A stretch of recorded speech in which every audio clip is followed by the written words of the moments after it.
વિદ્યાર્થી મિત્રો, આજે આપણે ઇંગ્લિશ ગ્રામરમાં એક નવો ટોપિક, એક નવો પોઈન્ટ શીખીએ. બરાબર છે? તે કયો છે? તો હેવ અને હેઝ. Have and has. તેનો આપણે એ હેવ અને હેઝ એ સમજીએ તે પહેલાં તેનો આપણે અર્થ સમજીએ. તો જુઓ, અર્થ એટલે કે શું કહેવા માંગે છે. હેવ અને હેઝ તો ની પાસે હોવું અથવા કોઈ વસ્તુની માલિકી હોવી, કે આ વસ્તુ મારી છે, પેલી તમારી છે, પેલી આપણી છે, મારો, મારી, આપણે, આપણું. બરાબર છે? એ શું દર્શાવે છે? તો માલિકી દર્શાવે છે, વસ્તુ કે વ્યક્તિ. પડી ગઈ સમજ તમને? જુઓ, પાસે હોવું અથવા માલિકી હોવી. બરાબર છે? હવે જુઓ, નીચે જુઓ વધારે, પુરુષવાચક સર્વનામ સાથે ટુ હેવ નો ઉપયોગ. બરાબર? પુરુષવાચક સર્વનામ એટલે કે આપણે અહીંયા હું તમને સમજાવું છું, એક વચન અને બહુવચન, એમાં ત્રણ પુરુષ આપેલા છે. પ્રથમ પુરુષ, બીજો પુરુષ અને ત્રીજો પુરુષ. પ્રથમ પુરુષ એક વચન આઈ અને બહુવચન વી. બીજો પુરુષ એક વચન યુ અને બહુવચન યુ. ત્રીજો પુરુષ એક વચન હી, સી અને ઇટ અને બહુવચન ધે. બરાબર છે? તો જુઓ, એની સાથે આપણે હેવ નો ઉપયોગ કરવાનો છે. તો કેવી રીતે? તો પ્રથમ પુરુષ એક વચન તો આઈ હેવ એટલે કે મારી પાસે. બરાબર? જુઓ, આઈ એટલે કે એનો અર્થ શું થાય છે? હું થાય છે. પરંતુ જ્યારે હેવ ક્રિયાપદ આવે છે ત્યારે તેનો અર્થ શું થાય છે? મારી, મારો, મારું. બરાબર? તો આઈ હેવ એટલે કે મારી પાસે. વી હેવ એટલે કે અમારી પાસે. હવે જુઓ, બીજો પુરુષ એક વચન તો યુ હેવ તારી પાસે. બહુવચનમાં જુઓ, યુ હેવ એનું એ જ, પરંતુ એનો બહુવચન છે એટલે એનો અર્થ બદલાઈ જાય. યુ હેવ એટલે કે તમારી પાસે. હવે છેલ્લું વધારાનું જે છે આપણે ત્રીજો પુરુષ એક વચન, એ ખાસ યાદ રાખવાનું છે અને આ બધા કરતા થોડું અલગ પડે છે. જુઓ અહીંયા હી, સી અને ઇટ. બરાબર છે? ત્રીજો પુરુષ એક વચન હી, સી અને ઇટ હોય તો શું આવે? એની જોડે હેઝ વપરાય. શું વપરાય? હેઝ વપરાય એટલે કે તેની પાસે. જુઓ, હી છે એટલે કે તેની પાસે, સી છે તો તેણીની પાસે, અને ઇટ કોકના નાન્યતર જાતિ માટે કે પ્રાણી હોય તે, અને તેનું બહુવચન છે ધે હેવ એટલે કે તેઓની પાસે. આટલું સમજાઈ ગયું તમને? એક વચન અને બહુવચન. આઈ હેવ એટલે કે મારી પાસે, વી હેવ એટલે કે અમારી પાસે, યુ હેવ એટલે કે તારી પાસે, અને બહુવચનમાં તેનો અર્થ બદલાઈ જાય. યુ હેવ એટલે કે તમારી પાસે, અને હી, શી, ઇટ જોડે શું આવે? હેઝ તેની પાસે, અને સામે ધે હેવ તો શું આવે? તેઓની પાસે. આટલી તમને ખબર પડી ગઈ હશે કે હેવ શું દર્શાવે છે, તેનો અર્થ શું થાય. બરાબર છે? કોઈ વ્યક્તિ કે વસ્તુની આપણે માલિકી દર્શાવીએ છીએ કે આ વસ્તુ મારી છે.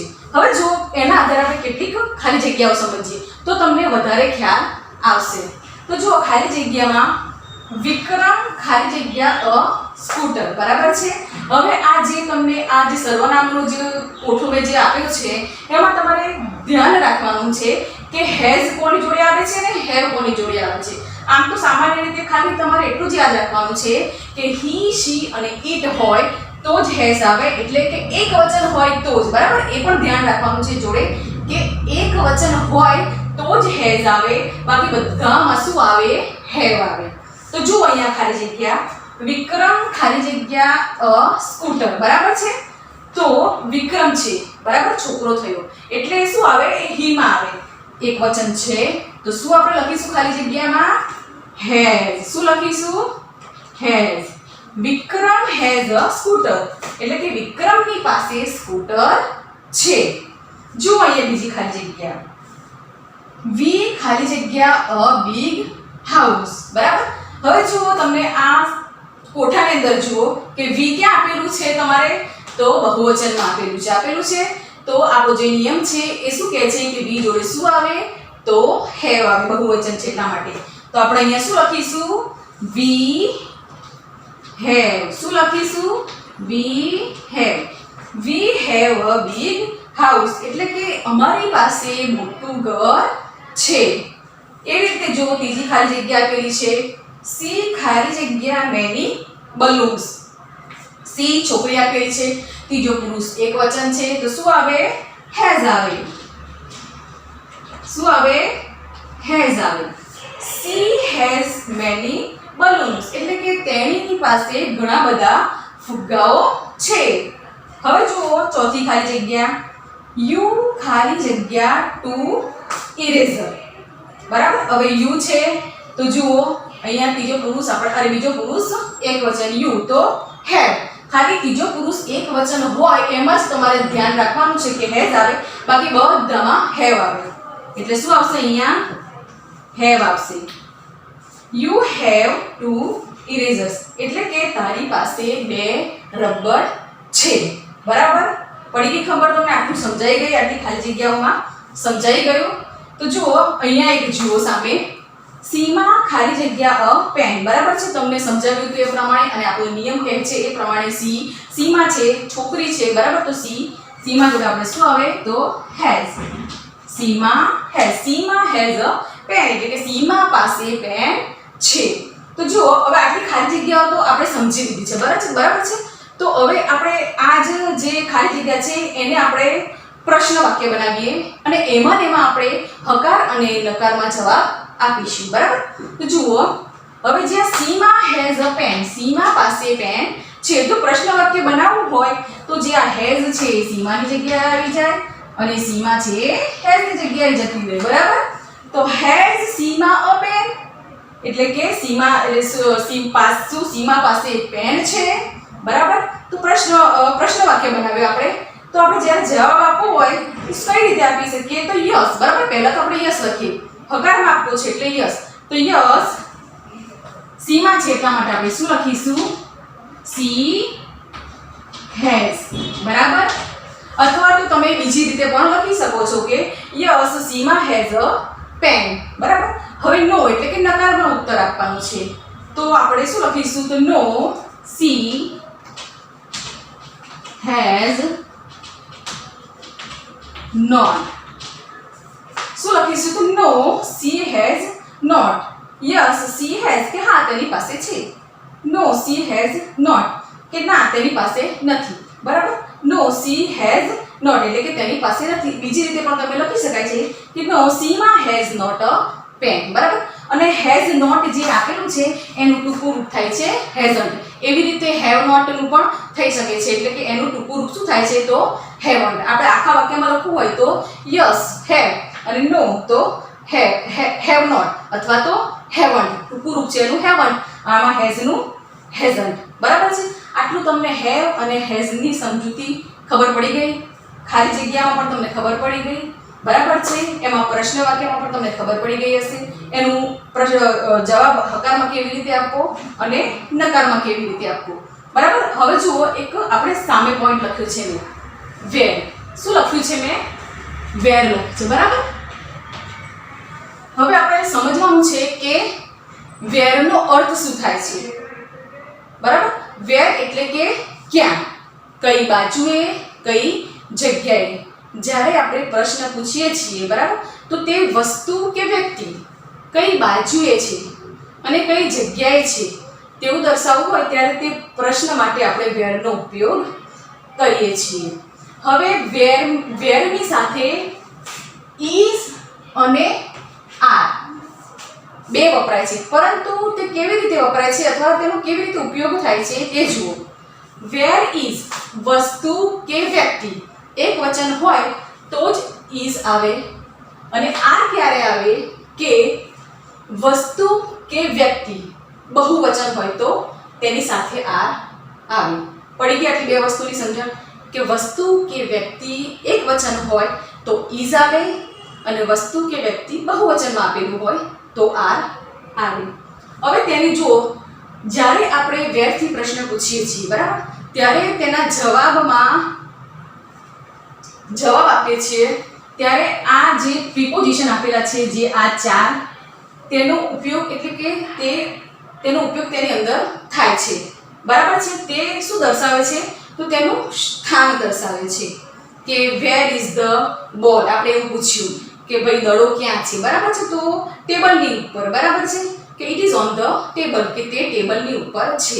તેની ઉપર દર્શાવવું, ઉપર, બરાબર છે, ઉપર જુઓ, અહીંયા ઉપર માટે કયું છે ઓન, તો હું બોલીશ કે ઓન ધ ટેબલ, કે ટેબલની ઉપર છે. જ્યારે જવાબ આપીએ છીએ ત્યારે આ તેનું સ્થાન દર્શાવે છે. આને શું કહેવામાં આવે છે? ઇન, ઓન, અંડર અને નિયર એ પ્રિપોઝિશન કહેવાય છે. તેને નામ યોગી અવયવ કહેવામાં આવે છે, જેનો ઉપયોગ શું થાય છે? તો સ્થાન દર્શાવવા માટે થાય છે. હવે જુઓ તેની ખાલી જગ્યાઓ. ખાલી જગ્યા જોશો એટલે તમને વધારે ખ્યાલ આવશે. ધ કાર ઇઝ ખાલી જગ્યા ધ ગેટ. હવે આની અંદર તમારે ચિત્રો પણ આપેલા હોય છે. ચિત્રો દોર્યા નથી, પરંતુ અહીંયા મેં કૌંસની અંદર તેનું ગુજરાતી લખી દીધું છે કે કઈ બાજુએ છે, કયા સ્થાને છે કોઈ પણ વસ્તુ. તો અહીંયા શું લખ્યું છે? મેં પાસે લખ્યું છે. હવે જુઓ, ઇન એટલે માં અથવા અંદર, ઓન એટલે ઉપર, અંડર એટલે નીચે અને નિયર એટલે પાસે અથવા નજીક. આટલી ખબર પડી ગઈ. ધ કાર ઇઝ ખાલી જગ્યા ધ ગેટ. અહીંયા મેં શું લખ્યું છે? પાસે. તો અહીંયા પાસે જે છે તો એનું શું આવે? નિયર. તો ખાલી જગ્યામાં આપણે શું લખીશું? નિયર. શું લખીશું ખાલી જગ્યામાં આપણે? Near. The car is near the gate. કહે છે કે કાર દરવાજાની પાસે અથવા નજીક છે. તેવી રીતે બીજી ખાલી જગ્યા જુઓ. ધ બેડ ઇઝ ખાલી જગ્યા ધ ટેબલ. તો મેં અહીંયા શું લખ્યું છે? કૌંસમાં ઉપર લખ્યું છે, બરાબર છે. તો ઉપર તો શું આવશે? ઓન. ધ બેડ ઇઝ તો શું આવશે? On the table. એટલે કે બેગ ક્યાં છે? તો ટેબલની ઉપર છે. બેગ ટેબલની ઉપર છે. હવે જુઓ ત્રીજા નંબરની ખાલી જગ્યા. ધ બોલ ઇઝ ખાલી જગ્યા ધ ચેર. કૌંસમાં શું લખ્યું છે? નીચે. નીચે માટે આપણે શું આવે? તો અંડર, બરાબર. ધ બોલ ઇઝ તો ખાલી જગ્યામાં શું લખીશું આપણે? અંડર. શું લખીશું? Under. The ball is under the chair. દડો ખુરશીની નીચે છે. ક્યાં છે? તો ખુરશીની નીચે છે. હવે જુઓ ચોથી ખાલી જગ્યા. ધ પેરોટ ઇઝ ખાલી જગ્યા ધ કેજ. હવે શું લખ્યું છે? મેં કૌંસમાં અહીંયા માં લખ્યું છે, બરાબર છે. માં એટલે કે ઇન અને અંદર, બરાબર. તો ધ પેરોટ ઇઝ ખાલી જગ્યામાં શું આવશે? તો ઇન આવશે. શું આવશે? In. The parrot is in the cage. એટલે કે પોપટ પાંજરાની અંદર છે. શું થાય એનું Gujarati? The parrot is in the cage. એટલે કે પોપટ પાંજરાની અંદર છે. જો અહીંયા ફરી એકવાર સમજી લો. વેર. વેર એટલે કે એનો અર્થ તો ક્યાં, બરાબર છે. પરંતુ કઈ બાજુએ અથવા કઈ જગ્યાએ છે કોઈ પણ વસ્તુ કે વ્યક્તિ. હવે કીધું હતું એ પ્રમાણે કે એક વચન હોય તો ઇઝ આવે અને બહુવચન હોય તો આર આવે, બરાબર. અને જ્યારે જે પ્રશ્ન આપણે પૂછીએ છીએ વ્યક્તિ અને જવાબ આપીએ છીએ, બરાબર, ઉત્તર આપીએ છીએ, ત્યારે તે સ્થાન દર્શાવવાના જે આ ચાર ઇન, ઓન અને અંડર અને નિયર જે પ્રિપોઝિશન આપેલા છે તેનો ઉપયોગ થાય છે, એટલે અંદર આવે છે. આટલું તમને સમજાઈ ગયું. ખાલી જગ્યા તો મેં તમને હવે સમજાવી, બરાબર. પડી ગઈ ખબર?